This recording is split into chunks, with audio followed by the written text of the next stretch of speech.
video review gazebo Mak Leha. Ada 5 gazebo, sana ada 2, sini ada 3. Sini ada 3 gazebo. So sini ada toilet. Toilet 2 toilet. Kat belakang ada lagi 3 toilet. 3 toilet.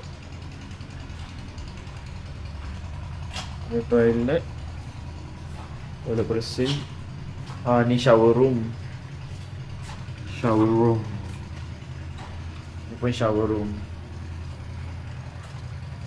Kenapa berbalik ya? Yang kat sini ada surau. Surau lelaki dan surau perempuan. Ya, senang nak solat. Tak pun ada. Sejadah pun ada. Kan? Betul tak? Saya tak payahlah bawa sejadah. So next time kita boleh repeat lah Ajak kan? Repeat datang dengan semua orang ke nak datang kita je? Semua orang. Datang dengan semua orang, dengan siapa? Afif, Anish dengan Wan. Wan.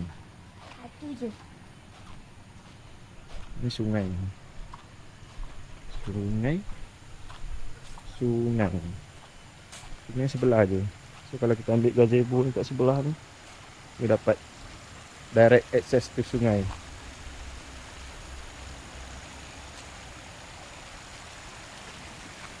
Arus dia agak kuat lah kat sini.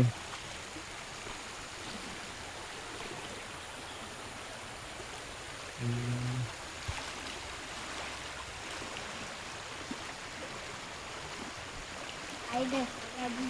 Ha? Air dah tak lagi. Tadi pagi tadi dia laju sikit. Duk kita swimming dengan Mami. Ivy tidur.